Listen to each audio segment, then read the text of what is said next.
Les transformations particulières.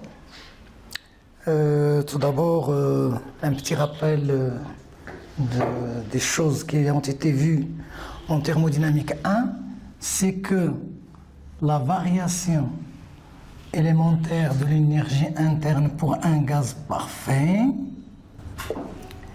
est égale à NCV/dt, car U ne dépend que de la température. Et la même chose pour H, c'est-à dire que D de H pour un gaz parfait est égal à NCP/dt, car H ne dépend que de la température. Ceci se justifie facilement. Donc, les transformations particulières. Nous avons la transformation adiabatique. Donc, le long d'une adiabatique,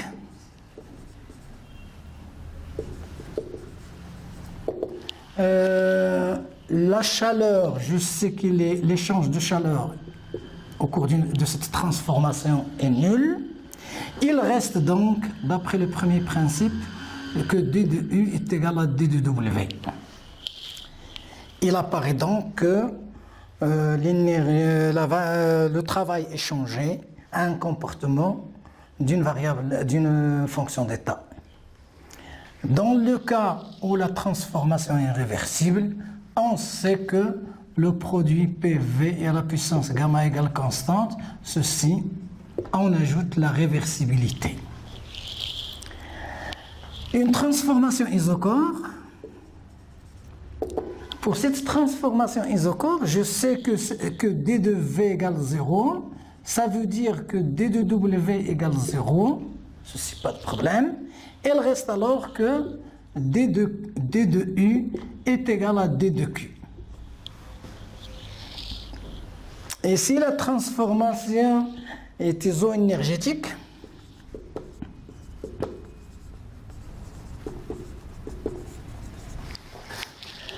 je sais que U égale constante, l'énergie interne égale constante, donc toujours vous avez Q est égal à W, que le gaz soit parfait ou non. Une transformation polytropique. Pour les transformations polytropiques, la définition de la transformation polytropique vient du fait que nous voulons un comportement proche de la réalité, parce que toujours dans un système, il y a toujours un échange de chaleur, mais cet échange de chaleur est très faible, donc c'est quasi adiabatique. Donc admettons que nous voulons que cette transformation polytropique, donc, si elle change W et au cours de cette transformation polytropique, il y a un échange de travail et un échange de chaleur. Et cet échange de chaleur est représenté par la relation entre deux variables PV à la puissance n. Donc PV à la puissance n doit être égal à constante. On a remplacé gamma par n, parce que le comportement est proche d'une modélisation d'une certaine réalité dans laquelle vous avez un échange de chaleur. Avec n bien sûr compris entre 1 et gamma. Bien, donc la transformation polytropique, c'est une transformation qui modélise la transformation adiabatique dans une certaine réalité où on a un échange de chaleur qui s'ajoute.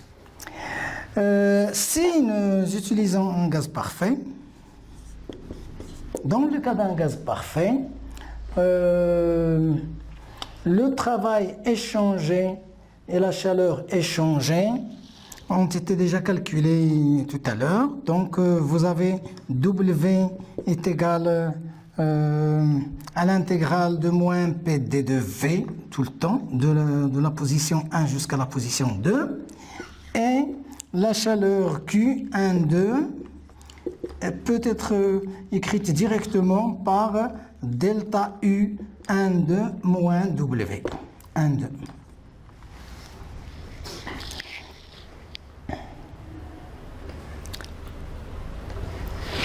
Bon, j'admets que normalement le premier principe, avec ces notions que je viens de dire, sont suffisantes pour avancer, pour traiter des problèmes qui se sont posés pour les systèmes ouverts. Maintenant, je passe au deuxième principe. Le deuxième principe, donc, il peut être énoncé de plusieurs manières, parce qu'il y a plusieurs énoncés pour le deuxième principe, mais ce n'est pas son énoncé qui m'intéresse ici. C'est l'introduction de la fonction d'état entre l'entropie. L'entropie, donc, c'est une grandeur thermodynamique introduite par le deuxième principe. Cette fonction élémentaire S, c'est une fonction d'état qui vérifie certaines propriétés. C'est-à-dire que selon la transformation, si je prends par exemple, on admet que si la transformation est réversible, adiabatique, alors delta S égale 0. Et si la transformation est adiabatique et réversible, alors delta S est supérieur à 0. Irréversibilité, donc supérieure à, je mets alors supérieur ou égal à 0 pour la réversibilité. Alors, si la transformation, donc réversible adiabatique est réversible, donc je mets ici irréversible non adiabatique.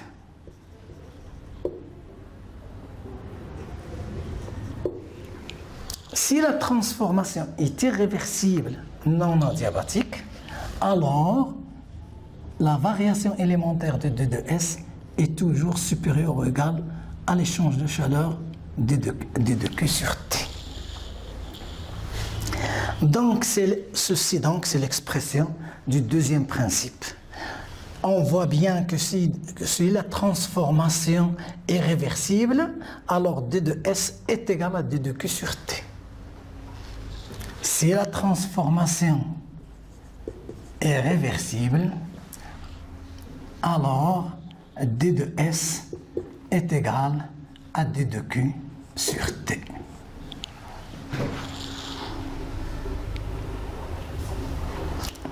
Bien. Donc, à partir de cette inégalité, nous pouvons voir donc que D de S, puisqu'il est supérieur ou égal à D de Q sur T, donc je peux l'écrire sous la forme D de Q sur T plus une certaine quantité que je note D de S C. Ce D de S C doit être avec D de S C est toujours supérieur ou égal à 0. Donc, cette expression-là, l'expression 1, donne cette écriture de D de S avec une égalité et non pas avec une inégalité. D de Q, c'est quoi? C'est la chaleur échangée. Puisque c'est la chaleur échangée, et puis ce terme est toujours supérieur ou égal à 0, et que la réversibilité adiabatique donne delta S égale 0, donc tout système thermodynamique qui évolue à partir d'un état initial à un état final, la variation de son entropie dépend de deux choses. La première, c'est l'échange entre le système et l'extérieur de la chaleur, ou bien des phénomènes internes qui sont des irréversibilités. Donc la partie D2SC, c'est une partie due au phénomène de l'irréversibilité. Et cette partie-là est due à l'échange de chaleur. C'est pour cela donc qu'on va dire tout de suite, qu'on va dire que D2S est égal à D2S échangé plus D2S créé à l'intérieur. Ce D2S créé, ce D2SC, des fois on le note D2SI en pensant que ça veut dire la variation de l'entropie due aux irréversibilités à l'intérieur du système. Bien. L'entropie étant écrite sous cette forme, étant exprimée sous cette forme-là, quand on dit la variation d'entropie d'un système, ça veut dire delta S. Il est égal à quoi? Il est égal à une partie échangée, SE, plus une partie créée due au phénomène de réversibilité. Bien, delta S étant une fonction d'état, donc je peux la calculer suivant n'importe quel chemin, que ce soit réversible ou irréversible. Donc je choisis un chemin réversible et je fais le calcul de delta S. Donc je sais calculer delta S, quelle que soit la transformation. L'entropie échangée, aussi, on peut savoir faire le calcul de l'entropie échangée, quelle que soit la nature de la transformation. L'entropie créée serait donc, c'est là où il y a le problème, parce qu'on ne sait la calculer que par la différence entre la variation d'entropie et l'entropie échangée. On voit bien donc les propriétés qu'on a citées tout à l'heure, c'est-à-dire que si la transformation est adiabatique, SE égale 0, si la transformation est irréversible, SC égale 0. Bien. Le calcul de delta de S, comme on sait calculer, c'est la variation d'entropie, on peut choisir que ce soit réversible ou irréversible, je peux choisir un chemin réversible et je fais donc le calcul de delta S. Alors, D de S, je sais que si la transformation est réversible, alors j'aurai D de Q sur T. C'est-à-dire quoi? C'est-à-dire que je peux utiliser une des équations de tout à l'heure, de D de Q, et je fais mes calculs. Donc je peux mettre soit CV, NCV dt sur T, plus LD de V sur T, ou bien NCP dt sur T, plus H D de P sur T. Donc je peux utiliser l'une de ces équations et je fais mes calculs. Alors le choix bien sûr de l'une de ces équations dépend de la nature de la transformation que j'ai choisie. Alors ceci mène automatiquement au fait que delta S est égal à NCV ln de T final, je mets ici T2 sur T1. Pour le cas d'un gaz parfait, donc je mets ici gaz parfait. Alors l'intégrale de P dV sur T va donner nécessairement plus R ln de V2 sur V1. J'espère que le calcul est bon maintenant. NCV, donc très bien. Alors, ce cas, ou bien, on peut obtenir aussi NCP, ln de T2 sur T1, plus R, ln de P1 sur P2.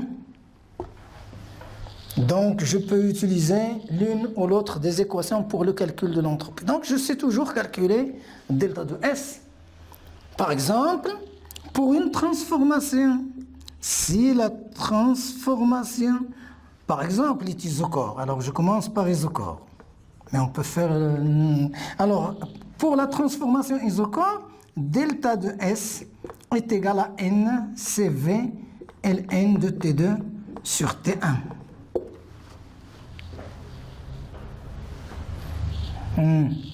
Peut-être ici, il faudrait multiplier par un N et là par un N. Bien. Maintenant, l'intégration donc va donner la variation d'entropie. Maintenant, le calcul de l'entropie échangée. Ah, l'entropie échangée dépend de la nature de la transformation. Si la transformation est réversible, si la transformation est réversible, je sais écrire tout de suite que delta de S est égal à SE. Donc, c'est l'entropie échangée. La variation d'entropie, c'est l'entropie échangée. Si la transformation est K, j'ajoute K SC est égal à 0. Si la transformation était réversible, alors je dois imaginer, je dois regarder quelles sont les conditions dans lesquelles cette transformation ont été faites pour pouvoir calculer l'entropie échangée et pour estimer la valeur de irréversibilité dans la transformation. Bien.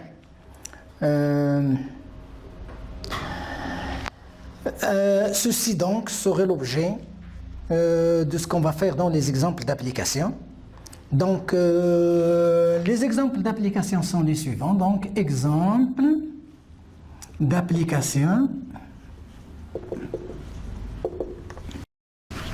Les exemples d'application, donc, tout d'abord, on va définir ce qui est commun pour cet exemple. Donc, je prends une mole de gaz parfait. Cette mole de gaz parfait, donc on admet qu'il a donc la chaleur spécifique molaire, que ce soit par exemple à volume constant ou bien à pression constante, j'admets qu'ils sont connus. Alors l'état initial, j'admets que c'est P1, T1, V1 et l'état final, c'est P2, T2, V2. Bien. J'avance.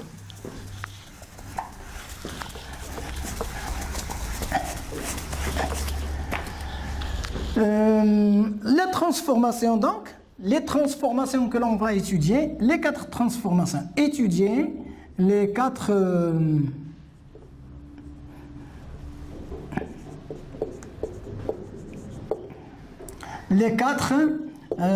transformations de base.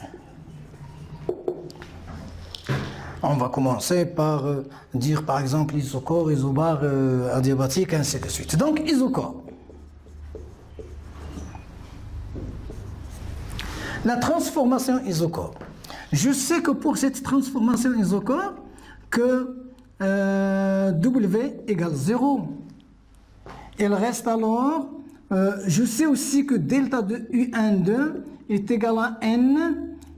Bon, N égale à 1, donc est égal à CV facteur de T2 moins T1, tout de suite, est égal à Q12. Tout de suite, je sais le faire. Parce que W égale 0. Et delta de H12, il est égal à CP facteur de T2 moins T1. Donc le calcul est bon, pas de problème. Maintenant, la transformation isochore, dans le cas, isochore, donc je sais faire ce calcul. Et la variation d'entropie, delta de S, que ce soit réversible ou non, donc elle est égale à CV Ln de T2 sur T1. Ça, on sait le faire vite. delta de S12. Si la transformation, bon, alors K isochore réversible, ça veut dire alors que delta de S12 est égal à SE car SC égale 0. Voilà donc pour les entropies. Mais le cas isochore irréversible. Pour le cas isochore irréversible, delta de S, la variation d'entropie, elle est toujours la même. Le travail est toujours le même. La chaleur, c'est la même chose, donc pas de problème. Il reste maintenant à calculer l'entropie échangée. L'entropie échangée, à quoi est égale? La transformation est isochore et réversible. Donc, notre système, qu'est-ce qui va se passer pour que ça soit irréversible? On admet que cette irréversibilité, donc c'est spontané.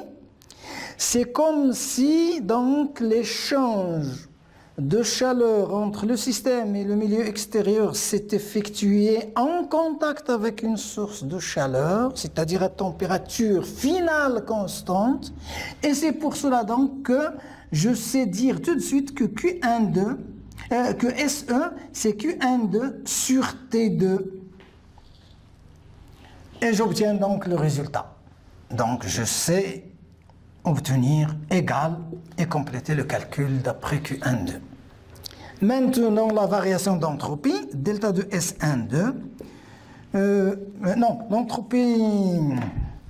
l'entropie créée, elle est égale à delta de S12, c'est-à-dire CV ln de T2 sur T1, moins l'entropie échangée. Et l'entropie échangée, c'est CV facteur de T2 moins T1 sur T2. Voilà donc l'expression. On peut montrer, en étudiant cette fonction selon des transformations et une fonction de x, montrer qu'elle est toujours positive. Voilà donc un premier calcul. Donc l'idée est la suivante. Quand une transformation est irréversible, on sait qu'elle est passée spontanément vers l'état final. Donc, c'est comme si je prends un verre d'eau à la température atmosphérique, à la température normale, et je le place dans un réfrigérateur. Alors, l'échange de chaleur qui s'est effectué, le change des chaleurs s'effectuera à l'intérieur du réfrigérateur, c'est-à-dire à la température du réfrigérateur. Ce verre d'eau va échanger de la chaleur. Et la transformation, elle est réversible. Donc, l'entropie échangée serait la quantité de chaleur échangée à la température finale qu'il va prendre. Bien. Maintenant, je passe à une autre transformation de base. Toujours les mêmes hypothèses. Alors la transformation de base, je prends par exemple transformation isobare. Si la transformation est isobare, on va faire le même calcul que tout à l'heure et dire, puisqu'il est isobare, donc W12, c'est très simple, je sais mettre moins P2 facteur de V2 moins V1. Et la chaleur, Q12, il est égal à Cp facteur de T2 moins T1. La variation de l'énergie interne, U12, elle est égale à Cv facteur de T2 moins T1. Delta de H12 est égal à Cp facteur de T2 moins T1. Donc toutes ces grandeurs, on sait les calculer, on sait en obtenir les expressions sans savoir si la transformation est réversible ou non. Bien. Maintenant, pour la transformation isobare. Dans le cas de la réversibilité, cas réversible, ce qui m'intéresse, c'est delta de S. Delta de S, puisque c'est isobare, donc c'est Cp ln de T2 sur T1. Il est égal automatiquement à SE, et SC est égal à 0. Donc le bilan de l'entropie, on le voit. Dans le cas où la transformation est irréversible, alors delta de S reste toujours le même, delta de S1,2 reste toujours la même valeur, Ln de T2 sur T1, alors que on va faire la même chose que tout à l'heure, puisque la transformation est irréversible, donc SE est égal la chaleur, donc c'est Cp facteur de T2 moins T1 sur T2. Et l'entropie créée est égale à Cp ln de T2 sur T1 moins Cp T2 moins T1 sur T2. Voilà donc le calcul, le bilan d'entropie, c'est fait. Bon, je dois rappeler certaines choses. Bon, pour le problème de la transformation isotherme et de la transformation adiabatique, je laisse ça de toute façon, la solution, elle est dans le polycopier. Je commence par éclaircir certaines choses que je dois rappeler quand même au niveau de ce chapitre. C'est les diagrammes. Le diagramme PV. Ce diagramme, c'est le diagramme donc de Clapeyron. On y représente des résultats. Parce que la représentation des résultats en thermodynamique, soit par tableau, soit par diagramme, soit par des équations. Donc, je sais que le diagramme PV, c'est un diagramme normalement dans lequel je dois savoir faire des représentations. Au niveau jusqu'à maintenant, pour le gaz parfait, système égale gaz parfait, les transformations isobares, donc c'est parallèle à l'axe V, c'est-à-dire des horizontales. Le isocore, donc ici c'est isobare. Là c'est isocore. Et les transformations isothermes, ce sont elles ont cette allure. Et les transformations adiabatiques, elles ont une autre allure qui a cette forme. Donc ici c'est la adiabatique et là c'est l'isotherme T.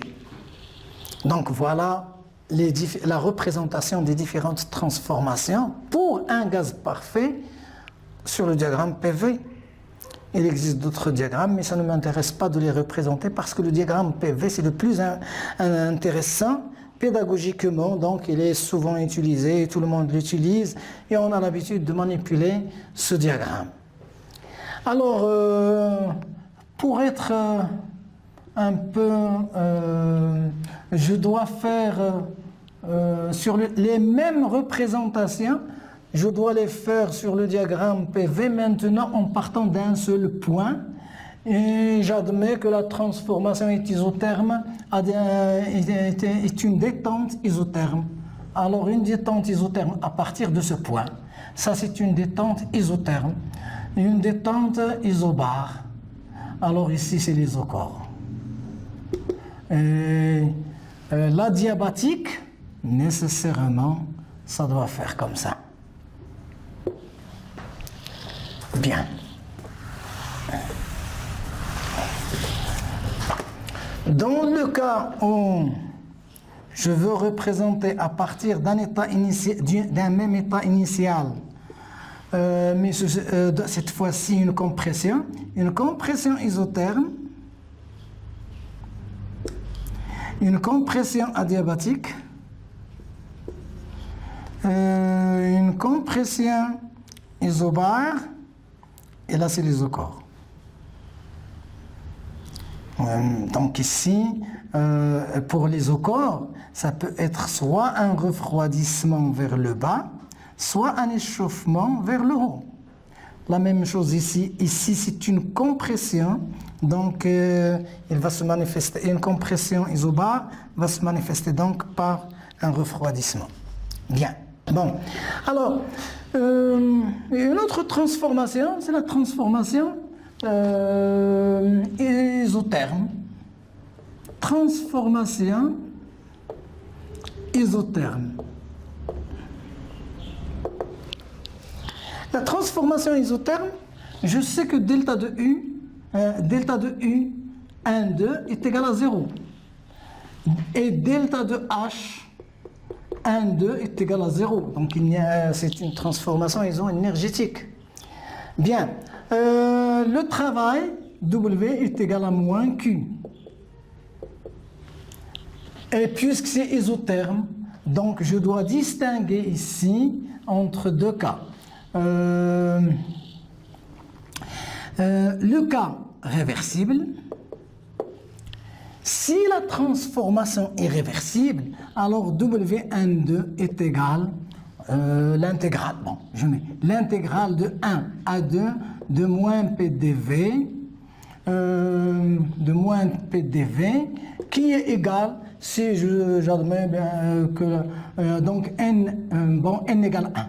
Donc RT0 ln de V1 sur V2 ou bien est égal à RT0 ln de P2 sur P1.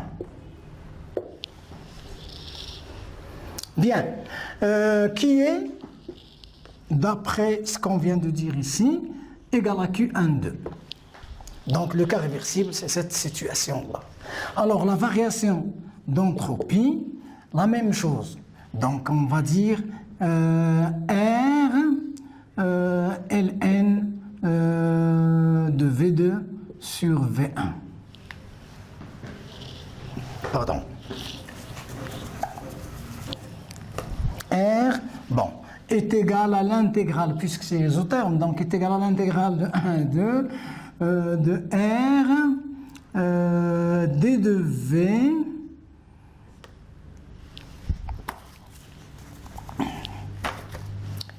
est égal à l'intégrale de V d de isotherme. Donc je commence par le volume, donc de P d de V sur T.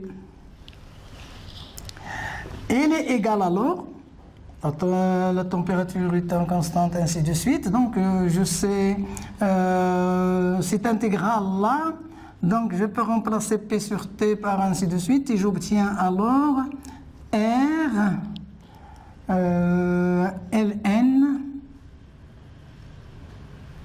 de V2 sur V1. Donc je m'en rappelais tout à l'heure. Donc pas de problème, c'est ce résultat-là. Que l'on peut écrire, puisque la transformation est réversible, ln de P1 sur P2. Parce que P1 V1 est égal à P2 V2. La transformation est réversible, donc je sais faire ce calcul-là. Bien.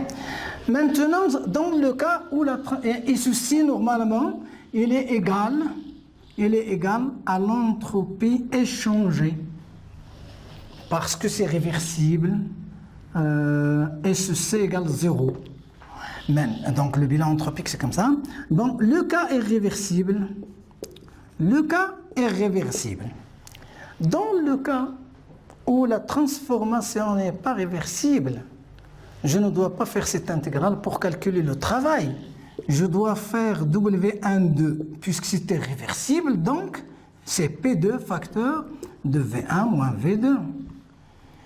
Et je sais qu'il est égal, donc toujours à la chaleur, est égal à Q1, 2. Bien, maintenant,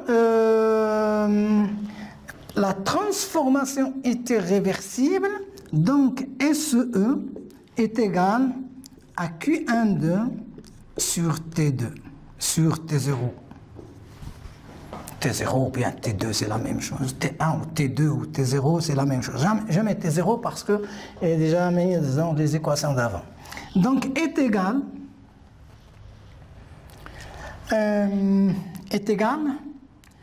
à P2 V1 moins P2 V2 moins V1 sur T0 égal. Alors, P2 V2, c'est R T2. C'est R T0. Et P1 V1 sur T0. Et P2 V1, c'est P2, donc moins P2, et V1, c'est R V1 est égal à R T0, est égal à R T0 sur P1.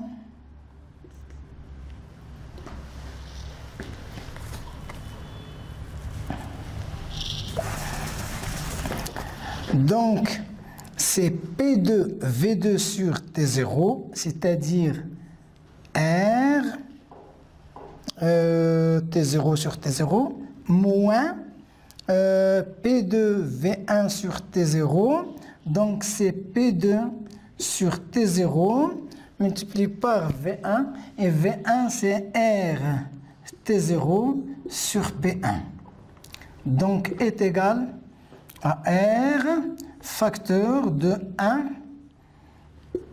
1 moins P2 sur P1. Bien, ça c'est l'entropie changée. L'entropie créée est égale donc, je fais ce qui a été fait tout à l'heure, donc R ln de P1 ou bien ça dépend si on veut la pression sur P2 moins R facteur de 1 moins P2 sur P1. Ceci doit être toujours supérieur ou égal à 0. C'est la condition qui va nous permettre si on est dans le bon chemin ou non. Donc si je fais le calcul, si je fais l'application numérique, je trouve que SC est négatif, ça veut dire que je me suis trompé dans les calculs. Bon. Maintenant, voilà donc pour la transformation isotherme. Je fais une petite remarque quand même à ce sujet, parce que la transformation isotherme, dans certains bouquins, on dit que la transformation isotherme est toujours réversible. Mais ce n'est pas là le problème, parce que on peut, c'est un abus de langage, on va dire transformation isotherme réversible et transformation monotherme.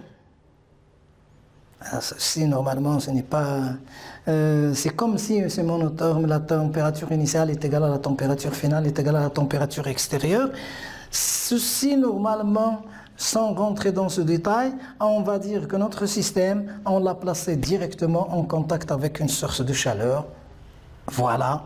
Et donc on va faire accepter que l'irréversibilité donc peut se faire, les calculs donc peuvent se faire de cette manière pour une transformation isotherme. Bien, la transformation adiabatique, c'est la dernière transformation. Transformation adiabatique, ça veut dire qu'U12 égale 0. Ça veut dire que delta de U12 est égal à W12. Et de toute façon, delta de H est toujours 1,2 est toujours égal à Cp facteur de T2 moins T1. Ceci donc, le calcul doit être fait en vitesse. On doit répondre vite à ces choses-là. Que la transformation soit réversible ou non, voilà donc le calcul du travail, voilà le calcul de la chaleur. Et je sais que le travail, donc, c'est Cv facteur de T2 moins T1 parce que c'est adiabatique. La variation d'entropie, delta de S, que ce soit réversible ou non, je sais que delta de S12 est égal à d de Q sur T. Et je dois supposer une certaine réversibilité pour faire cette intégrale, mais ce n'est pas là le problème. Bon, on va admettre qu'il est égal, par exemple, à CV ln de T2 sur T1 plus R ln de V2 sur V1. Ou en utilisant, par exemple, la température et la pression, on aurait une autre expression. Donc, je sais faire ceci. Mais ceci, il est égal directement à l'entropie créée. Il est égal directement à l'entropie créée parce que l'entropie est changée car S échangé est égal à 0.